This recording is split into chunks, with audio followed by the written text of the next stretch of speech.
जय राधा माधव कुंज बिहारी। जय राधा माधव कुंज बिहारी। गोपी जन वल्लभ गिरिवरधारी।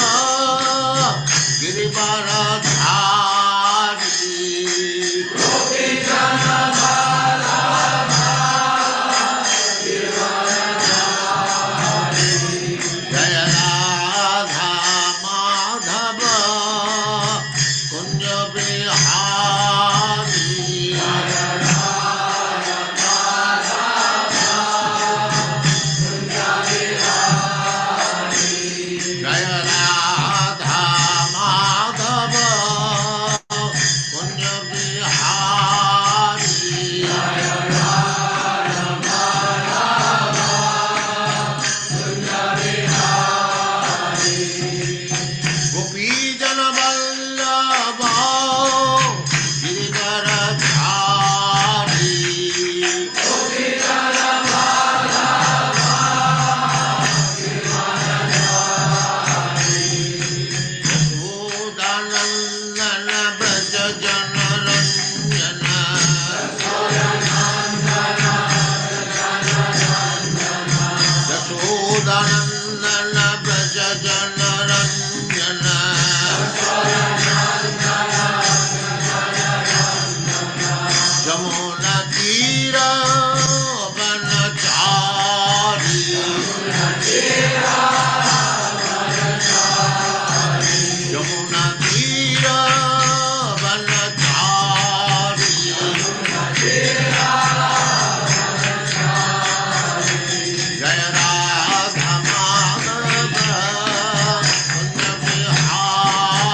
ओम नमो भगवते वासुदेवाय। ओम नमो भगवते वासुदेवाय। ओम नमो भगवते वासुदेवाय। ओम नमो भगवते वासुदेवाय। ओम नमो भगवते वासुदेवाय। ओम नमो भगवते वासुदेवाय। नारायणं नमस्कृत्य नारायणं नमस्कृत्य नरं चैव नरोत्तमं नरं चैव नरोत्तमं देवीं सरस्वतीं व्यासं देवीं सरस्वतीं व्यासं ततो जयमुदीरये। ततो जयमुदीरये।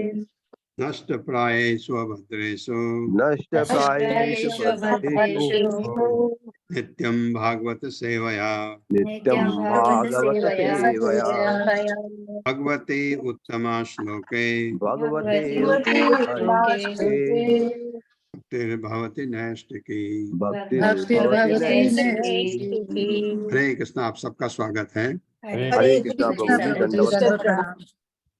तो अब पृथु महाराज के बारे में कहा जा रहा है, अब इनके बारे में जो पढ़ेगा उसका क्या क्या होगा।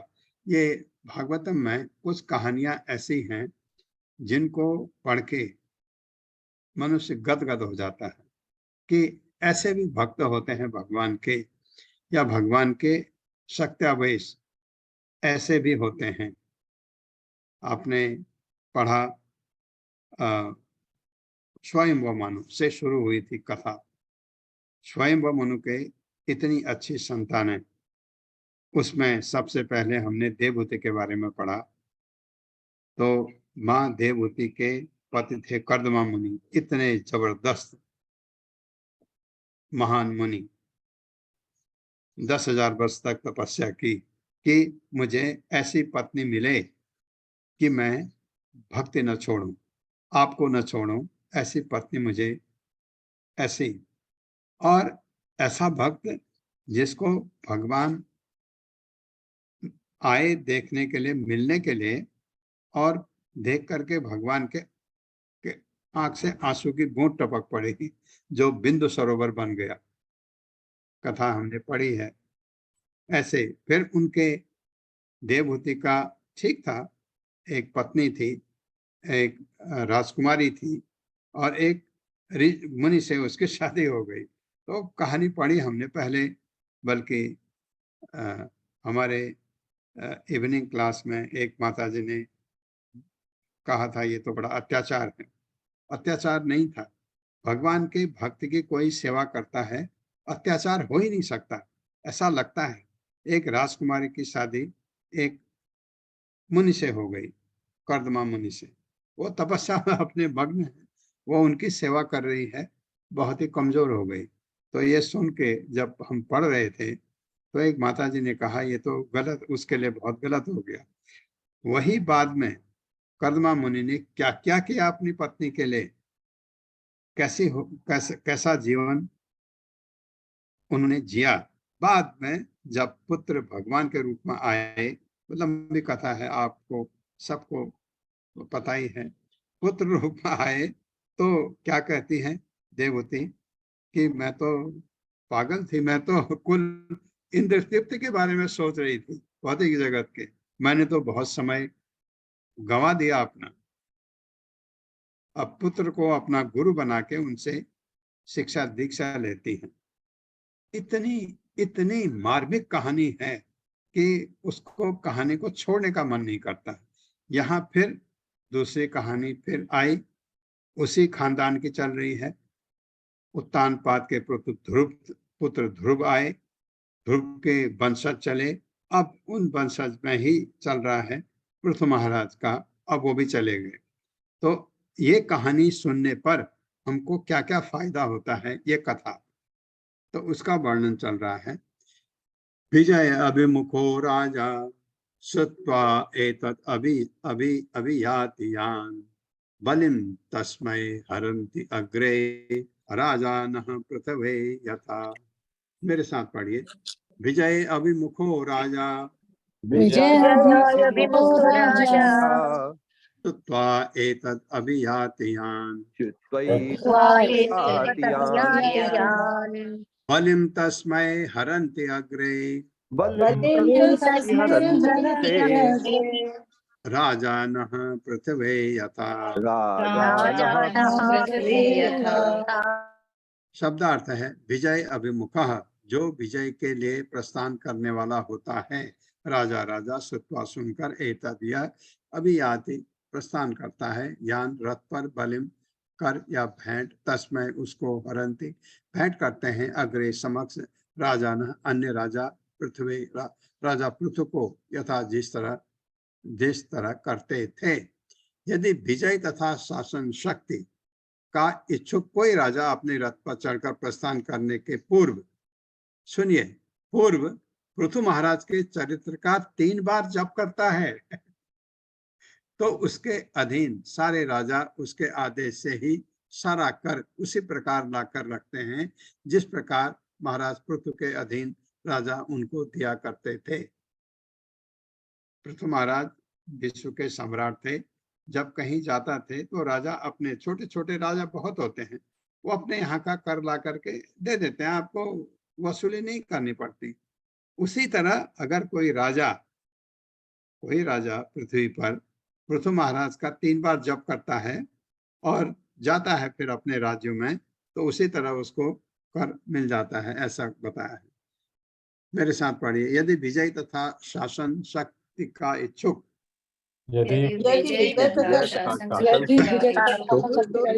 कोई राजा अपने रथ पर चढ़कर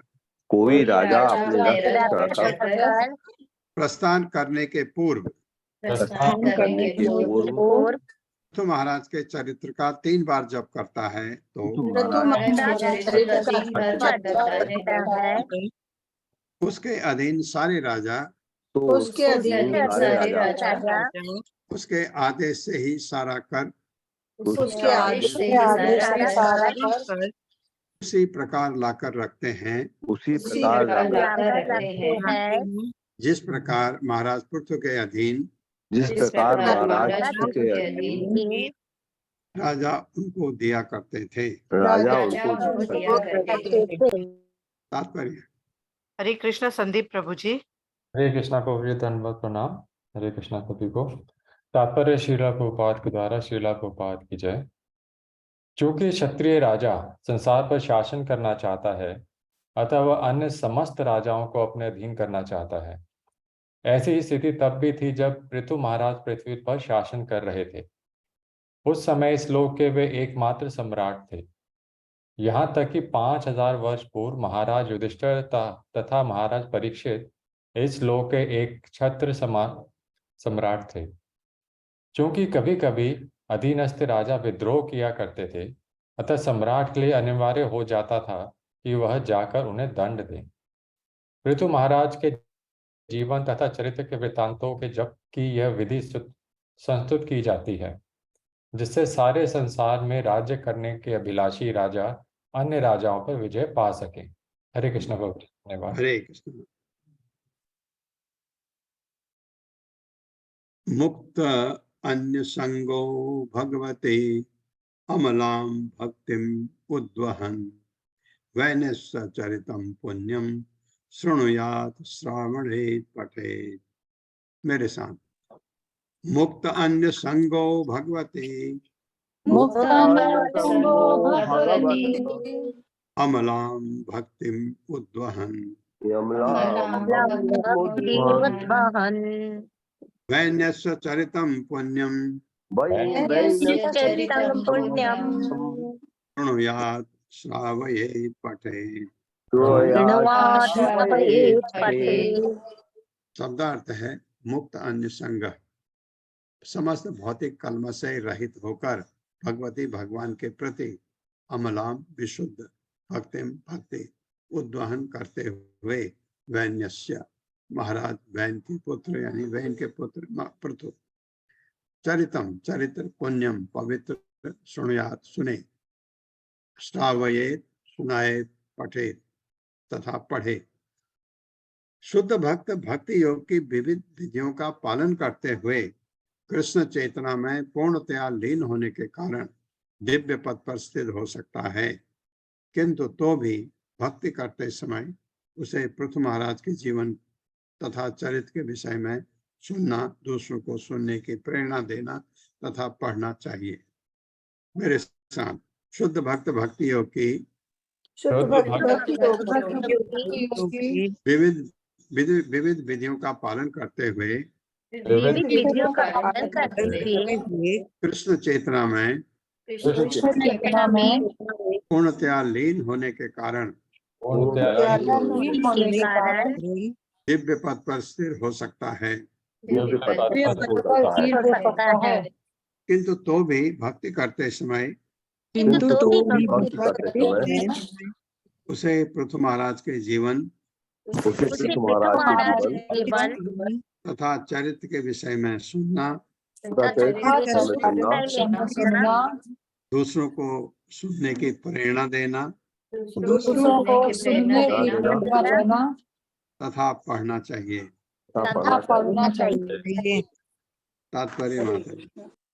हरे कृष्णा गोपालजा प्रभु जी। हरे कृष्णा माता जी, हरे कृष्णा प्रभु जी, दंडवत प्रणाम। श्रील प्रभुपाद की जय।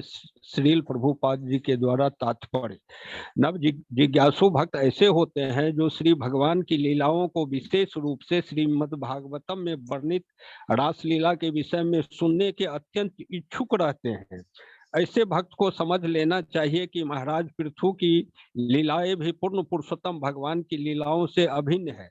महाराज पृथु ने आदर्श राजा के रूप में अपनी प्रतिभा का प्रदर्शन किया कि प्रजा पर किस प्रकार शासन करना चाहिए, किस प्रकार उसे शिक्षित करना चाहिए, किस प्रकार राज्य के आर्थिक विकास करना चाहिए, जिस प्रकार शत्रुओं से लड़ना चाहिए, किस प्रकार यज्ञ करने चाहिए, आदि आदि। इस प्रकार सहजिया या नव जिज्ञासु भक्त को सलाह दी जाती है कि वह भले ही अपने आप को उच्च भक्ति की दिव्य स्थिति पर समझे, तो भी वह महाराज पृथु के कार्यकलापों के संबंध में अवश्य सुने, पाठ करे तथा अन्यों को सुनाए। हरे कृष्णा प्रभु जी, प्रणाम। ये कह रहे हैं मैत्रेय मुनि, ऐसा करना चाहिए। वैचित्र वीर्य अभिहितम, महन या महत भी पढ़ सकते हैं। महत महात्म्य सूचकम अस्मिन् कृतम अति मर्त्यम पार्थवीम गतिम आपनुयात्। मेरे साथ वैचित्र वीर्य अभिहितम महत महात्म्य सूचकम अस्मिन् कृतम अति मर्त्यम पार्थवीम गतिम आपनुयात्। शब्दार्थ है वैचित्र वीर्य, ये विदुर के लिए कहा गया है। हे विचित्र वीर्य के पुत्र। कौन है विचित्र वीर्य? किसके पुत्र हैं विदुर? वेदव्यास के। वेदव्यास के पुत्र हैं विदुर। आपको कथा याद होगी, तो नहीं है तो समझ दे, उनके पुत्र हैं विदुर भी। और कौन थे उनके पुत्र? धृतराष्ट्र और पांडु। ये तीन भाई हैं एक्चुअली, इनके पिता एक ही हैं, वेदव्यास। अभिहितम कहा गया, महत महान, महात्म्य महानता सूचकम उद्धत करने वाला, अस्मिन इसमें कृतम किया हुआ, अति मर्त्यम असामान्य, पार्थवीम पृथु महाराज के संबंध में, गतिम उन्नति लक्ष्य, आपनुयात प्राप्त करना चाहिए। मैत्रेय मुनि ने आगे कहा, हे विदुर, मैंने यथासंभव पृथु महाराज के चरित्र के विषय में बताया है, जो मनुष्य के भक्ति भाव को बढ़ाने वाला है। जो कोई भी इसका लाभ उठाता है, वह भी महाराज पृथु की तरह ही भगवान के धाम को वापस जाता है। ये तो बड़ी अच्छी बात है। मेरे साथ पढ़िए। मैत्रेय मुनि ने आगे कहा, हे विदुर, मैंने यथासंभव पृथु महाराज के चरित्र के विषय में बताया है। बताया है जो मनुष्य के भक्ति भाव को बढ़ाने वाला है, जो मनुष्य के भक्ति को बढ़ाने वाला है। जो कोई भी इसका लाभ उठाता है, जो कोई भी इसका लाभ उठाता है, वह भी महाराज पृथु की तरह ही भगवान के धाम को वापस जाता है। भगवान के धाम को वापस जाता है। हाँ, वैसे ही श्रद्धा अगर कोई भगवान पर कर सकता है, ये जो इसका लाभ उठाता है, लाभ उठाने का मतलब आपने पढ़ लिया और बैकुंठ चले गए, नहीं, आपको भी वैसा बनना चाहिए, उसको बहुत आपको सरलता होती है। तात्पर्य माता हरे जी। कृष्णा। शैला उपाध्याय माता जी। हरे कृष्ण माता जी। हरे कृष्ण प्रभु जी। तात्पर्य शील प्रपात जी द्वारा। शील प्रपात जी की जय। पिछले श्लोक में आया हुआ है कि वाह्य श्राव ये तो शब्द इंगित करता है कि मनुष्य को न केवल स्वयं पढ़ना चाहिए वरन अन्यों को भी पढ़ने तथा सुनने हेतु प्रेरित करना चाहिए। यह उपदेश देना कहलाता है। श्री चैतन्य महाप्रभु ने इस अभ्यास की संस्तुति की है। यारे देख तारे कह कृष्ण उपदेश। श्री चैतन्य चरितामृत मध्य लीला 7:128। जिससे भी मिलो उससे श्री कृष्ण द्वारा दिए गए उपदेशों के विषय में बातें करो या उससे कृष्ण के वृत्तांत सुनाओ। महाराज पृथु की भक्ति का इतिहास पूर्ण पुरुषोत्तम भगवान की लीलाओं के वृत्तांत के समान ही शक्तिशाली है। मनुष्य को चाहिए कि वह श्री कृष्ण की लीलाओं का तथा महाराज पृथु के कार्यकलापों में अंतर न माने और जब भी अवसर मिले महाराज पृथु के विषय में सुनने हेतु अन्यों को प्रेरित करे। मनुष्य को चाहिए कि वह केवल अपने हित के लिए उनकी लीलाओं को न पढ़े अपितु अन्यों को भी अनेक विषय में पढ़ने तथा सुनने हेतु प्रेरित करे। इस तरह प्रत्येक व्यक्ति लाभान्वित हो सकता है। हरे कृष्ण माता जी। हरे कृष्ण प्रभु हरे जी। कृष्ण। धन्यवाद प्रणाम। हाँ, आपको एक चीज बताता हूँ, ये जो ये करते हैं, हम ये तिलक लगाते हैं, ये तिलक जो है हमारा ये माधवा परंपरा का तिलक है। ये जो लोग वैष्णव है वो समझ जाते हैं, ये माधवा परंपरा यानी ब्रह्म परंपरा वाले हैं, समझ जाते हैं। जो लोग जानते नहीं हैं वो जैसे हमको देखते हैं गले में कंठमाला है, हाथ में तिलक लगा है, तो आपस में बात करते हैं हरे कृष्ण वाले हैं हरे कृष्ण हरे राम वाले हैं। देखिए क्या फायदा हुआ आपको देख के, उनको उन्होंने भगवान का नाम ले लिया, हरे कृष्ण, है ना। ये लोग हरे कृष्ण करते रहते हैं, उसके मुंह से ये शब्द निकलता है, तो आपकी वजह से उसको फायदा होता है ये तक तो इसी तरह से बताया है। जो पृथु महाराज के बारे में पढ़ता है तो आपको उससे फायदा ही होता है।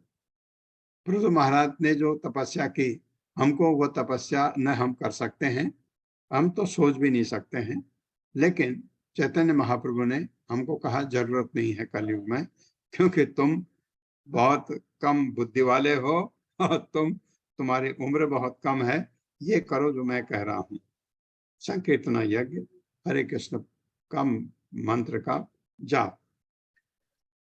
अनुदिनम इदम आदरेण श्रवणम प्रथुचरितम प्रथयन विमुक्त संगः भगवती भव सिंधु पोत पादे सच निपुणा लभते रतिम मनुष्यः। मेरे साथ, अनुदिनम इदम आदरेण श्रवणम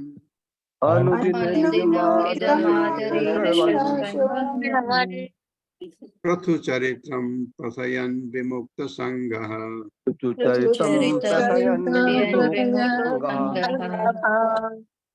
भगवते भव सिंधु पोत पाते पादे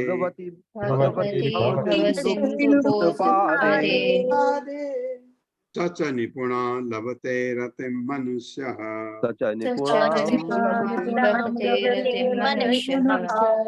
शब्दार्थ है अनुदिनम प्रतिदिन, इदम यह आदरेण आदर पूर्वक यानी श्रद्धा पूर्वक, श्रवणम सुनते हुए, पृथु चरितम पृथु महाराज के वृतांत को, प्रथयन कीर्तन करते हुए, विमुक्त मुक्त संग साथ भगवती भगवान के प्रति, भव सिंधु अज्ञान रूपी सागर, पोत नाव पादे जिनके चरण कमल, स वह च भी निपुणाम पूर्ण लभते प्राप्त करता है, रतिम आसक्ति अनुराग, मनुष्य जो भी महाराज पृथु के कार्यकलापों के वृत्तांत को नियमित रूप से अत्यंत श्रद्धा पूर्वक पढ़ता, कीर्तन करता तथा वर्णन करता है, उसका अविचल विश्वास, अविचल विश्वास, जो भी विश्वास विचलित नहीं होता, उसका अविचल विश्वास तथा अनुराग निश्चय ही भगवान के चरण कमलों के प्रति नित्य प्रति बढ़ता जाता है। भगवान के चरण कमल वह नौका है, क्यों? वो नौका है भगवान का चरण कमल, जिसके द्वारा मनुष्य अज्ञान के सागर को पार कर सकता है। अज्ञान के सागर में अगर आप जाएंगे, डूब जाएंगे, खत्म हो जाएंगे, लेकिन भगवान के चरण कमलों वाली नाव हमको अज्ञान के सागर को पार कराती है। मतलब इस भव सागर को, या अज्ञान का सागर, ये भौतिक जगत। मेरे साथ जो भी महाराज पृथु के कार्यकलापों के वृत्तांत को नियमित रूप से अत्यंत श्रद्धा पूर्वक पढ़ता, कीर्तन करता तथा वर्णन करता है। हाँ, ये हिंदी गड़बड़ है, क्योंकि ट्रांसलेशन पढ़ता, कीर्तन, वर्णन सब उसके बाद करता आना चाहिए था। उसका अविचल विश्वास, अनुराग निश्चय ही भगवान के चरण कमलों के प्रति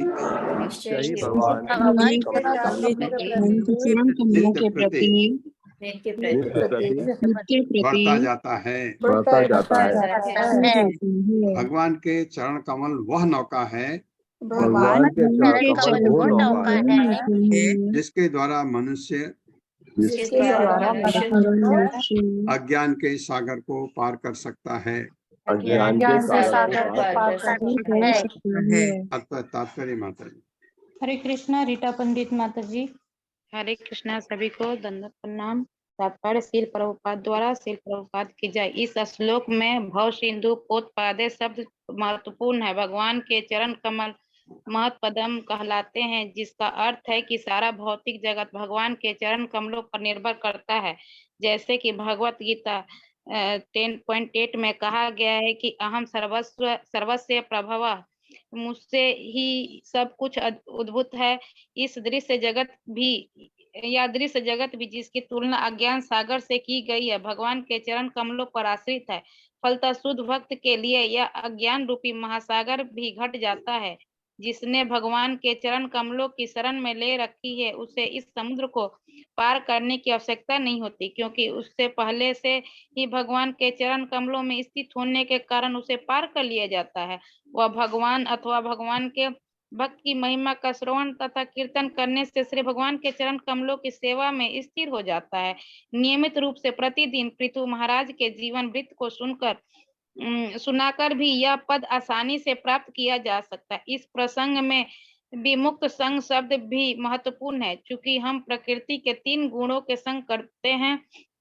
अतः इस संसार में हमारी स्थिति अत्यंत संकटपूर्ण है, किंतु जब हम श्रवण कीर्तनम द्वारा भगवान की भक्ति में लग जाते हैं, तो हम तुरंत विमुक्त संग अर्थात मुक्त हो जाते हैं। इस प्रकार श्रीमद् भागवतम के चतुर्थ स्कंद के अंतर्गत महाराज पृथु का भगवत धाम गमन नामक 23वें अध्याय के भक्ति वेदांत तात्पर्य पूर्ण हुआ। हरे कृष्ण सभी को। हरे कृष्ण माता जी, हरे कृष्ण।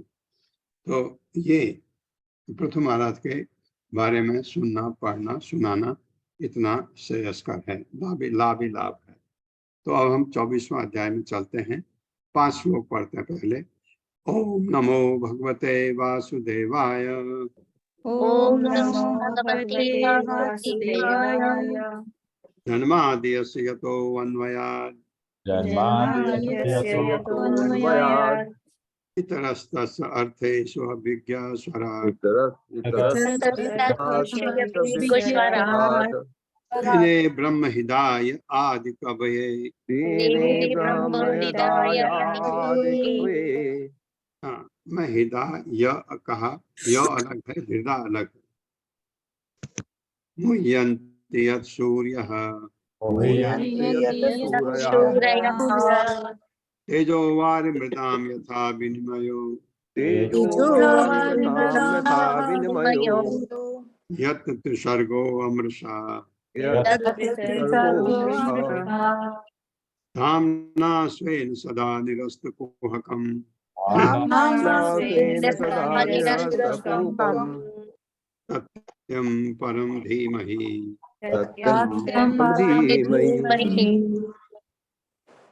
दूसरा श्लोक पहले स्कंद के पहले अध्याय का पहला श्लोक पढ़ा। अब पहले स्कंद के पहले अध्याय का दूसरा श्लोक। धर्म प्रोजित कैतवो अत्र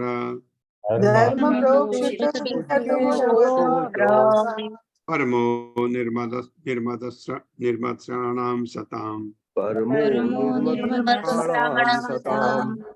वेद्यं वास्तवम् अत्र वस्तु केवलं त्रयोन्मूलनम्। श्रीमद्भागवते महामुनिकृते किं वा परैरीश्वरः श्रीमद्भागवत जो वेद व्यास ने लिखी है, इसको पढ़ने के अलावा और चीज पढ़ने की क्या जरूरत है, ये मतलब है। सद्यो हृदय अवरुद्धते अत्र पृथिवीः शुश्रूभिः तत्क्षणात्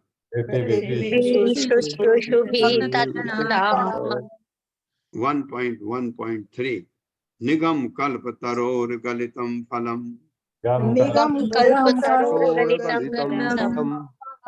सुख मुखाद अमृत तव संयुक्तम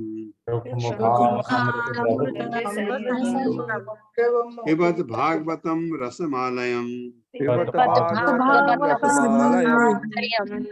मुहुर्हो रसिका भुवि भावुका।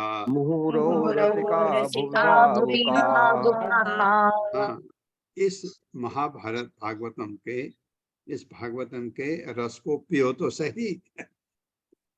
एते चांस कला पुंसः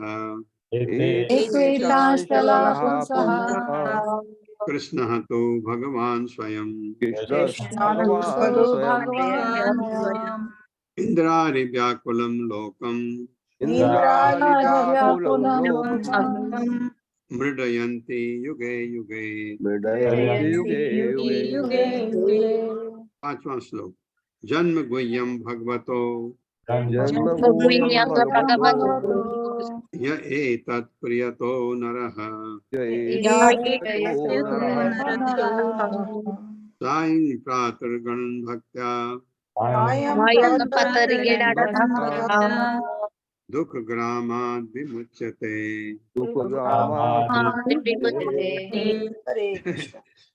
तीसरे अध्याय को अगर आप रोज पढ़ें सुबह शाम तो आपको कभी दुख हो ही नहीं सकता है, ये बताया। इसलिए ये श्लोक मैंने लिया था कि आप लोग जो अपने को दुखी समझते हैं उसको सुबह शाम उसका पठन करें, खाली भावार्थ पे पढ़ के होगा। 24वां अध्याय है शिव जी द्वारा की गई स्तुति का ज्ञान। शिव जी बहुत ही अच्छी स्तुति करते हैं और बताते हैं। ये प्रचेतात को, प्रचेतात आएगा अभी, उनको बताते हैं। वो तपस्या के लिए जा रहे हैं। शिव जी बहुत खुश थे उनसे, एकदम प्रकट हुए।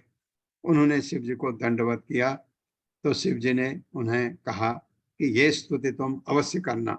उन्होंने वही स्तुति की भगवान के लिए। शिव जी द्वारा की गई स्तुति का ज्ञान गान ये आगे आएगा।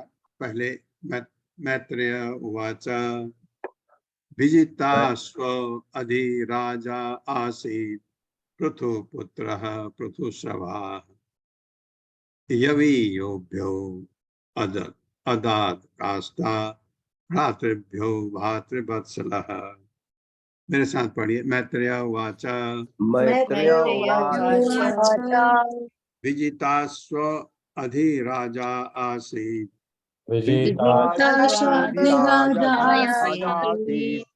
पृथुपुत्रः पृथुश्रवा यवीयोभ्यो अदात् काष्ठा हाँ हाँ, बहुत बहुत धन्यवाद। आपने प्रोनाउंस किया, मैं गलती कर रहा था। यवि योभ्यो अददात कास्ता भ्रातृभ्यो भ्रातृवत्सलः।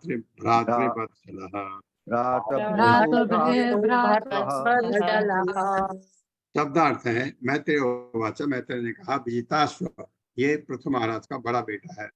विजिताश्व इसका नाम रखा मुनियों ने क्योंकि ये इंद्र को भगाया था, घोड़े को वापस ले आया था।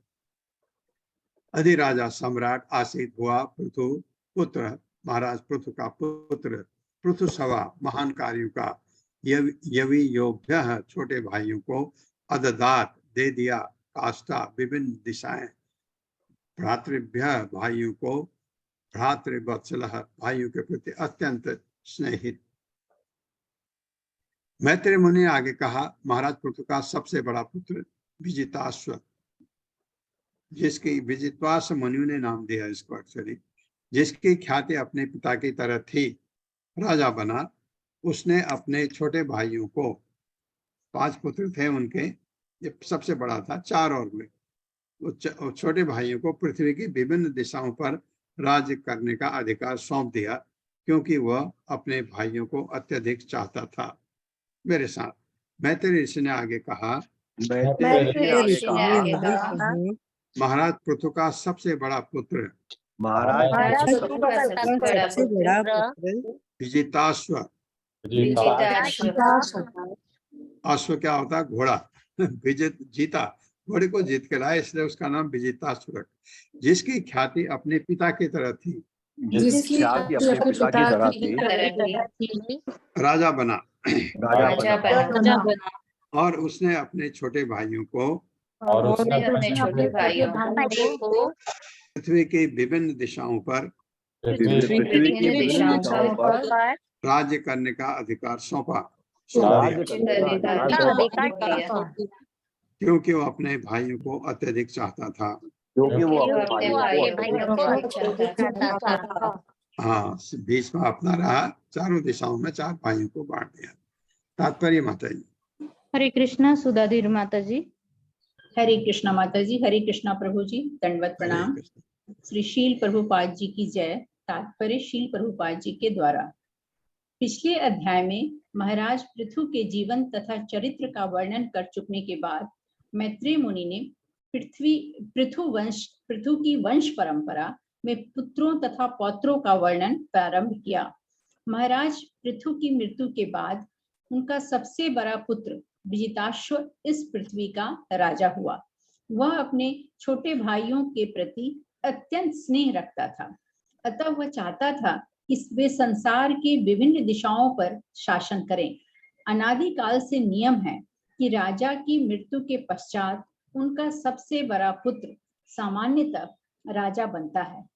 जब पृथ्वी पर पांडवों का राज्य था, तब राजा पांडु के ज्येष्ठ पुत्र महाराज युधिष्ठिर ही सम्राट बने थे और उनके छोटे भाई उनकी सहायता करते थे। इसी प्रकार राजा विजिताश्व के छोटे भाई विश्व की विभिन्न दिशाओं के अधीक्षक नियुक्त हुए। हरे कृष्णा माता जी, बहुत बहुत धन्यवाद। हरे कृष्ण। हरे कृष्ण। हर्यक्षाय अधिशत प्राचीन धूम्रकेशाय दक्षिणाम प्रतीचीं वृक्षसंज्ञाय तुर्याम द्रवण से विमुहो। मेरे साथ हर्यक्षाय अधिशत प्राचीन धूम्रकेशाय दक्षिणाम प्रतीचीं वृक्षसंज्ञाय तुर्याम द्रविण से विमुहु। शब्दार्थ है हर्यक्षाय, हर्यक्ष को एक भाई का नाम है हर्यक्ष। अधिशत प्रदान किया, प्राचीन, प्राचीन कहते हैं पूर्व दिशा को, पूर्व दिशा के पूरा राज्य उसको दे दिया। धूम्रकेशाय, धूम्रकेश को, दक्षिणाम दक्षिण दिशा, प्रतीचीन पश्चिम दिशा वृक संज्ञाय वृक नामक भाई को, तुर्याम उत्तर दिशा द्रविण से द्रविण को, चौथा भाई को, विभु स्वामी। महाराज विजिताश्व ने संसार का पूर्वी भाग अपने भाई हरियक्ष को, दक्षिणी भाग धूम्रकेश को, पश्चिमी भाग वृक को तथा उत्तरी भाग द्रवण को प्रदान किया। मेरे साथ पढ़िए। महाराज विजिताश्व ने संसार का पूर्वी भाग अपने भाई हरियक्ष को, दक्षिणी भाग धूम्रकेश को, पश्चिमी भाग वृक को तथा उत्तरी भाग द्रवण को प्रदान किया। हाँ, तो पांचों भाइयों को अब राज्य मिल गया। अपने तो थे ही। अंतर्धान गतिम सक्रात पढ़ते हैं। अंतर्धान गतिम सक्रात लब्ध्वा अंतर्धान संगितः अपत्य त्रयम् आधत्त शिखंडीनाम सुसम्मतम। मेरे साथ। अंतर्धान गतिम सक्रात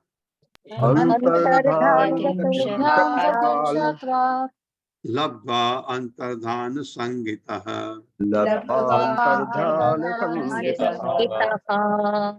अपत्यत्रयम् आदत्ता शिखंडीनाम सुसम्मतम। अंतर्धान विलुप्त होने पर गतिम शक्ति सक्रात इंद्र से लब्धा पाकर अंतर्धान संगितः नाम पड़ा। अपत्य संतान त्रयम तीन आदत्त उत्पन्न की, शिखंडी नाम अपनी पत्नी शिखंडिनी से, सुसम्मतम समूह द्वारा अनुमत। विजिश्वास का दूसरा नाम था अंतर्धान क्योंकि अभी कथा आएगी इसमें पढ़ते हैं। पूर्व काल में महाराज विजित्वाश्व ने, आपने पढ़ा है ये, स्वर्ग के राजा इंद्र को प्रसन्न करके, हमें नहीं पता था ये प्रसन्न किया, लेकिन मारा नहीं, इसलिए इंद्र खुश हो गया। बहुत पराक्रमी था, मारा नहीं, गया मारने के लिए, मारा नहीं। प्रसन्न करके उनसे अंतर्धान की पदवी प्राप्त की थी।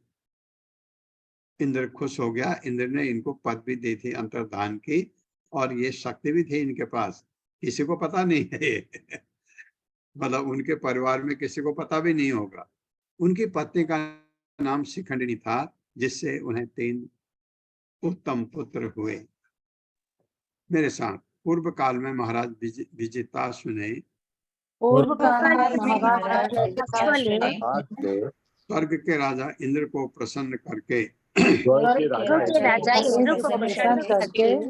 उनसे अंतर्धान की पदवी प्राप्त की थी। उनकी पत्नी का नाम शिखंडिनी था, जिससे उन्हें 3 उत्तम पुत्र हुए। तात्पर्य माता जी। हरे कृष्णा सुशील गुप्ता प्रभु जी। अब ध्यान से सुनेगा ये तात्पर्य। हरे कृष्णा प्रभु जी, हरे कृष्णा माता जी, दंडवत प्रणाम। तात्पर्य शील प्रपात द्वारा शील प्रपात की जय। महाराज विजिताश्व अंतर्धान नाम से विख्यात थे, जिसका अर्थ होता है अदृश्य होना। यह पदवी उन्हें इंद्र से प्राप्त हुई थी।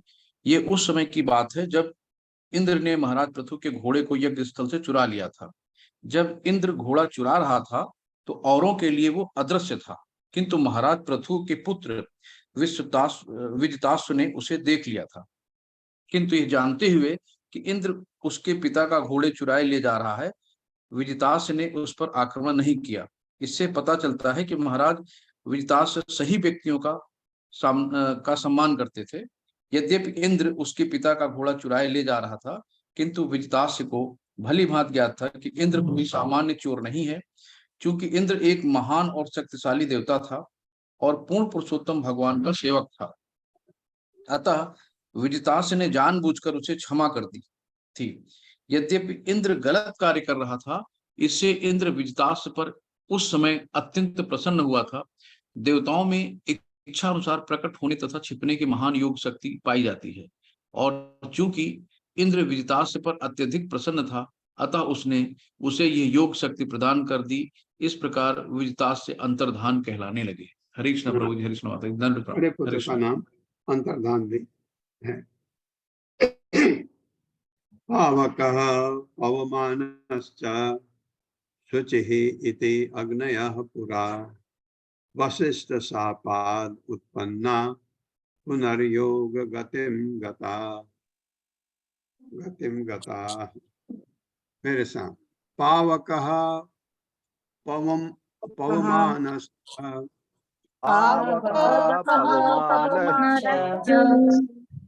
शुचिः इति अग्नयः पुरा।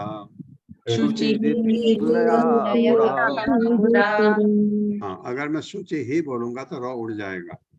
शुचि ही इति अग्नयः पुरा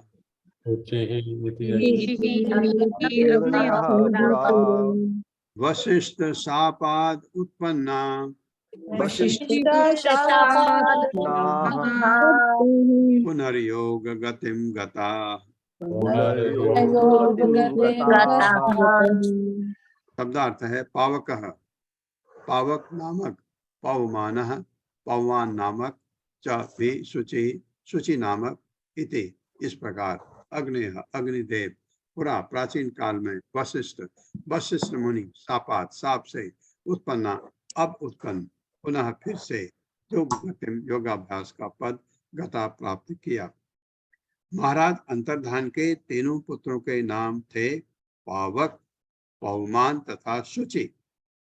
पूर्व काल में ये तीनों व्यक्ति अग्निदेव थे। अग्निदेव होते हैं मेरे ख्याल से 49 हैं, 49 के करीब हैं अग्नि जिनको आप आहुति देते हैं।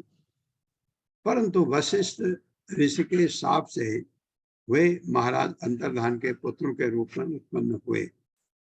मुझे ये कथा पता नहीं है वशिष्ठ ने कब इनको शाप दिया था अग्नि को, तीनों को, कि ये अंतर्धान के पुत्र रूप में उत्पन्न हुए। उनका शाप होगा कि तुम अब ऐसे हो जाओ और तब तुम उनके पुत्र रूप में आओगे। वे अग्निदेवों के ही समान शक्तिमान थे और फिर से अग्निदेवों के रूप में स्थित होने के कारण उन्होंने योग शक्ति का पद प्राप्त किया। मेरे साथ पढ़े। महाराज अंतर्धान के तीनों पुत्रों के नाम थे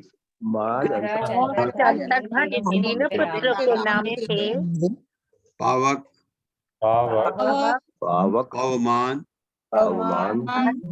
तथा शुचि। पूर्व काल में ये तीनों व्यक्ति अग्निदेव थे, परंतु वशिष्ठ ऋषि के शाप से वे महाराज अंतर्धान के पुत्रों के रूप में उत्पन्न हुए।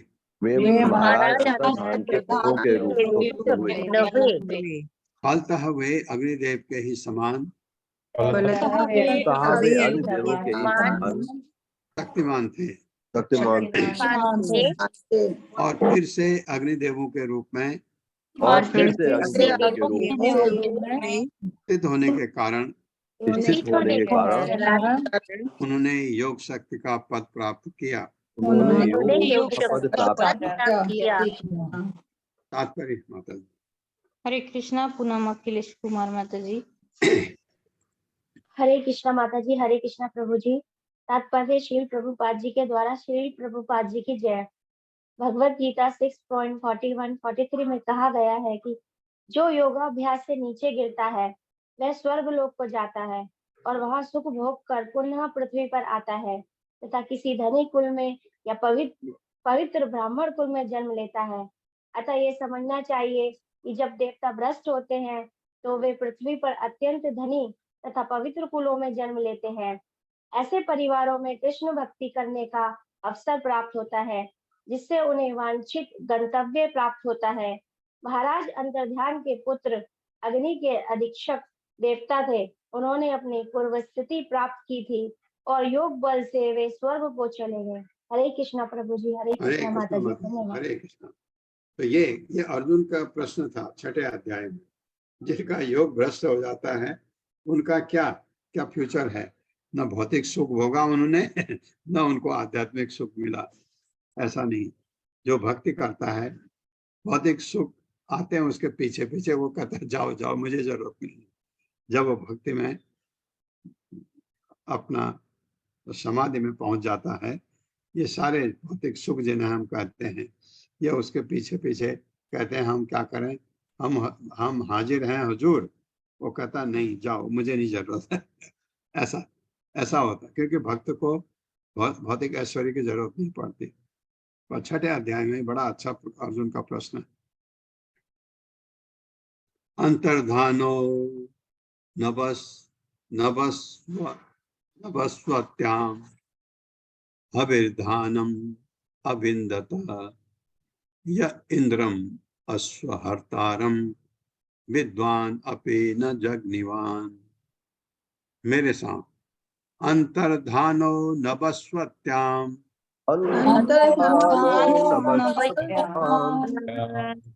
हविर्धानम अविंदत य इंद्रम अश्वहर्तारम विद्वान अपि न जग्निवान।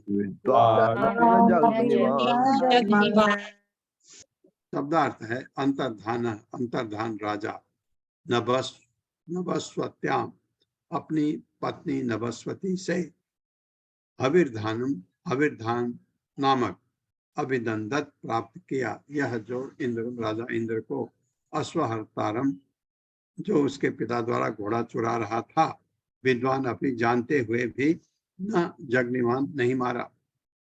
महाराज अंतर्धान के नभस्वती नामक एक दूसरी पत्नी थी।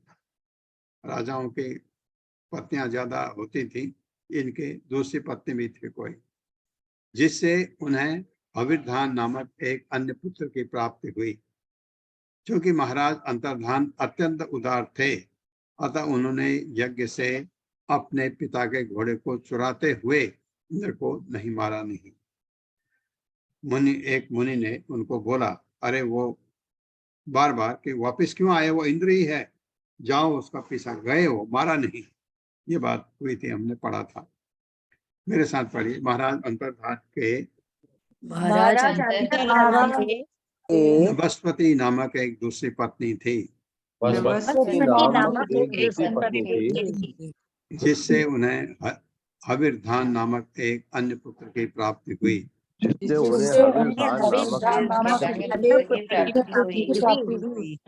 क्योंकि महाराज अंतर्धान अत्यंत उदार थे, अतः उन्होंने यज्ञ से अपने पिता के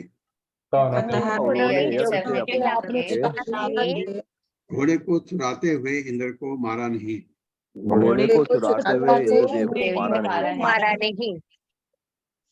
तात्पर्य।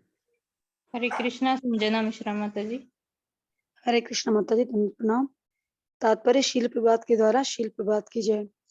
अनेक शास्त्रों तथा पुराणों से ज्ञात होता है कि स्वर्ग का राजा इंद्र चोरी करने तथा अपहरण करने में अत्यंत दक्ष था। वह मालिक की अनदेख में किसी भी वस्तु को चुरा सकता था और बिना पहचान में आए किसी की पत्नी को हर सकता था। एक बार उसने अपनी अंतर्धान कला से गौतम मुनि की पत्नी के साथ बलात्कार किया। इसी प्रकार अदृश्य होकर उसने महाराज पृथु का घोड़ा चुरा लिया। यद्यपि मानव समाज में ऐसे कार्य कुत्सित समझे जाते हैं, किंतु इंद्र ऐसे कार्यों से नीच अर्थात भ्रष्ट हुआ नहीं समझा गया। यद्यपि अंतर्धान को पता चल गया था कि राजा इंद्र उसके पिता का घोड़ा चुराए ले जा रहा था, किंतु उसने मारा नहीं, क्योंकि वह जानता था कि कभी कभी अत्यंत शक्तिशाली पुरुष भी ऐसा घृणित कार्य करते हैं। अतः इसकी ज्यादा परवाह नहीं करनी चाहिए। भगवत गीता 9.30 में स्पष्ट रूप से कहा गया है। माता जी मैं नहीं पढ़ पाऊंगी ये। अपि चेत सुदुराचारो भजते माम अनन्य भाव साधुरेव समन्तव्यः सम्यक व्यवस्थितो हि सः। भगवान कहते हैं कि यदि भक्त कुत्सित कार्य भी करे तो उसे साधु ही समझना चाहिए, क्योंकि वह भगवान की अविचल भक्ति करता है। भगवान के भक्त कभी कभी जानबूझकर कोई पाप कर्म नहीं करते, किंतु कभी कभी पुरानी आदतों के कारण वे कुछ घृणित कार्य कर बैठते हैं।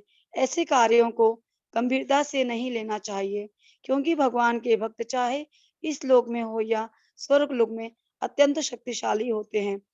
यदि किसी कारणवश वे कोई घृणित कार्य कर बैठते हैं तो इस पर ध्यान नहीं देना चाहिए, अपितु उसकी उपेक्षा कर देनी चाहिए। हरे कृष्णा प्रभु जी, हरे कृष्णा माता जी, दंडवत प्रणाम। हाँ, लेकिन ये भौतिक जगत में हम इसको स्वीकार करना बड़ा मुश्किल है। जो प्रभुपाद लिख रहे हैं कि भगवान का भक्त, बिल्कुल ठीक बात है। भगवान का भक्त अगर भक्ति में लगा है, गलती कर बैठा कुछ, उसको इग्नोर करना चाहिए।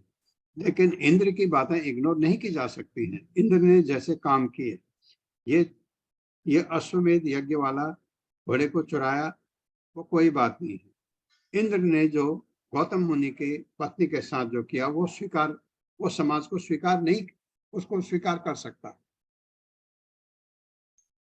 और उसने ठग के गौतम ऋषि जैसा बन करके उनके पास गया, क्योंकि बहुत सुंदर थी उनकी पत्नी और ये बहुत ही कामुक था इंद्र। अब आपको एक चीज बता दूं, सारे इंद्र एक से नहीं है। ये जो इंद्र था, जो उस समय गौतम ऋषि के पत्नी के साथ जिसने बलात्कार किया बताया, वो इंद्र अलग था। वो था ऐसा। सारे इंद्र एक से नहीं होते हैं, बट वो इंद्र बहुत ज्यादा औरतों की तरफ मोहित हो जाता था, कामुक था। और बना क्योंकि शाम ऐसा कर दिया उसने कि जैसे रात खत्म हो गई और गौतम मुनि सुबह 4 बजे नदी में नहाने जाते थे, उन्हें लगा कि ऐसा हो गया, वो चले गए वहां। ये अपना गौतम मुनि का रूप लेकर के उनकी पत्नी के पास आ गए इंद्र। और पहले तो उनको पत्नी को अटपटा लगा कि ये तो अभी नहाने गए थे, कैसे आए। फिर लेकिन वो तो बहुत ही चतुर था इंद्र, और उनके साथ वो दुष्कर्म कर रहा था या किया। जब वो नदी में नहाने गए गौतम मुनि, तो उनको लगा कि अरे नहीं, ये गलत है, अभी तो सुबह हुए नहीं। वो वापस आए तो देखा, तो तब इंद्र को भी शाप दिया। अपनी पत्नी को अहिल्या बन गई, आपको पता है, पत्थर बन गई। भगवान राम के पैर से उसका उद्धार हुआ। पत्नी को शाप देना तो गलत था, लेकिन उनको पता नहीं था, गौतम ऋषि को। इंद्र के ऐसे कार्य मान्य नहीं है, कोई नहीं मान सकता इनको, ठीक। लेकिन इंद्र में ये चीजें होती हैं, क्योंकि वो स्वर्ग में उसके पास अप्सराएं होती हैं। और लेकिन वो कहीं भी ऐसा करता है। कुछ इंद्र, ये मैं क्यों कह रहा हूं, मैंने ये चर्चा की भक्तों से, तो उन्होंने कहा नहीं, सारे इंद्र ऐसे नहीं होते। वो पर्टिकुलर इंद्र था ऐसा जिसके, लेकिन क्योंकि उसको एक चीज उसमें क्या है, वो भगवान का भक्त है। भगवान के भक्त में, इसलिए प्रभुपाद लिख रहे हैं, भक्त में अगर कुछ अवगुण हैं तो इग्नोर किए जा सकते हैं, लेकिन हम लोग इस अवगुण को इग्नोर नहीं कर सकते। ये हमको मान्य नहीं है। ये चीज मैं कह रहा था।